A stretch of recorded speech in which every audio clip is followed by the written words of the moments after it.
Мына 9 белгі бауырға шлак толғанын білдіреді. Бауыр адам ағзасындағы ең маңызды мүше. Оның қызметін басқа ағза атқара алмайды. Егер бауырдың саулығы нашарласа, бүкіл ағзаңызды әлсір етеді. Алдымен тері нашарлайды, бетіңізге дақ басады, ауыздан жағымсыз иіс шығады. Одан қалса бойыңызды енжарлық билейді. Есіңізде болсын, бауыр бірден ауырмайды, алдымен шлак толады. Уақытында тазаламасаңыз, соңы түрлі дертке алып келеді. Сондықтан да айықпас дерттің алдын алу үшін бауырды шлактан тазартыңыз.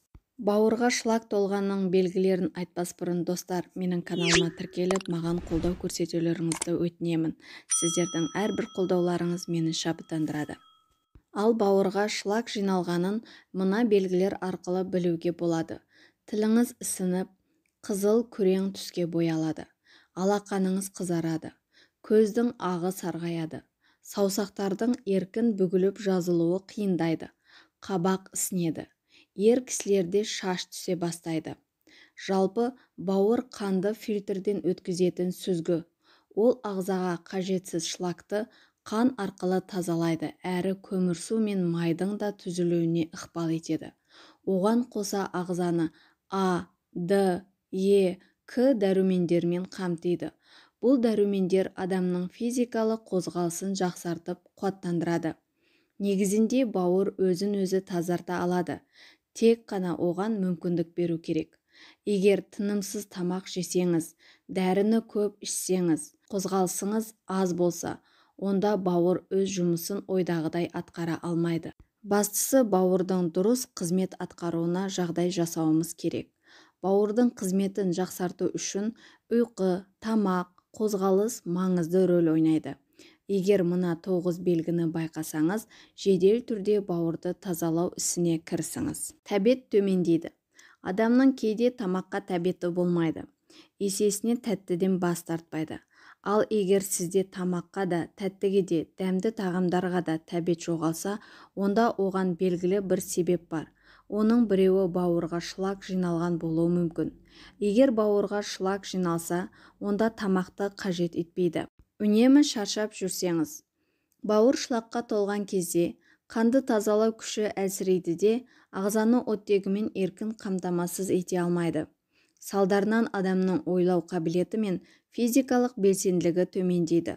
Одан бөлек ойын бойкүйездік басып, шаршап жүреді. Қыжыл. Қыжыл асқазан мен бауырдың саулығының нашарлағанынан пайда болады. Тамаққа тойып алған соң, кейбіреулерде қышқыл немесе тәтті тағам жеген кезде асқазаны қыжылдап мазалайды. Бұл бауырға шлак жиналғанын білдіреді. Сұйықтықтың аздығы. Бұл көп жағдайда бүйрегі, бауыры ауыратындарда кездеседі. Сұйықтықтың аздығынан өкше, аяқ, көз ісініп, бүйректің сыр бергенін білдіреді. Мұндай жағдай бауырға шлак толғанда да көрініс береді екен. Ағзадағы сұйықтықтың аздығын арнайы сараптама жасатып білудің керегі жоқ. Бар болғаны, саусағыңызбен кез келген теріңізді бірнеше секунд басып тұрыңыз.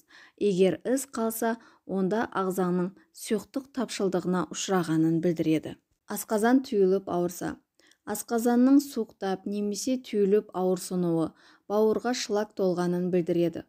Көп жағдайда бауырға уытты заттар жиналса, асқазан ісініп түйіліп ауыратын болады. Тері тітіркенсе. Бауырға шлак толғаннан тері тітіркенгіш болады. Бірден денеңіз қышып, бөртіп бастайды. Осының салдарынан тері қабынып құрғай бастайды. Мұның шешімін табу үшін ылғалдандыратын крем, май жағамыз. Алайда терінің сыртын уақытша әдемілегенмен, іштей емдемейінше тері саулығын жақсарта алмаймыз. Іш өту. Іштің өтуіне бір емес бірнеше жағдайлар себеп болады. Соның бірі шлак. Ол егер бауырға жиналса, онда ішіңізді өткізіп, несеп жолдарына кері әсерін тигізеді. Егер сіздің еш себепсіз ішіңіз өтсе, онда дереу бауырды тазалау керек екенін біліңіз. Тері түсінің сарғаюы. Тері түсінің өзгеруі ағзадағы кері өзгерістердің әсерінен болады. Көп жағдайда бауыр ауруға шалдыққанда тері өзгеріп бастайды. Оған билирубиннің көбеюі себеп болады. Сондықтан да бауырдың саулығын жақсарту арқылы бүкіл жанымыз бен тәніміздің саулығын жақсартады екенбіз. Несеп пен нәжістің түсі өзгерсе. Несеп пен нәжістің түсі мен иісі өзгерсе, онда сіздің ағзаңызда қандай да бір өзгерістер болып жатқанын білдіреді. Бұл өзгеріс несеп жолдарының, асқазан мен ішектің дұрыс жұмыс істемей жатқанын айғақтайды. Ең бастысы, бауырдың зардап шегіп жатқанын білдіреді. Егер дәреттің түсі тым ашық немесе тым қою болса, онда бауырда улы заттар бар деген сөз. Бауырға зиянды заттарды да айта кетейік. Физикалық қозғалыстың аздығы, алкогольді көп ішу, арықтау үшін химиялық қоспаларды ішу, майлы тағамға құмарлық, ауруды басатын дәрілер бауырға өте зиян. Ал бауырға пайдалы тағамдар.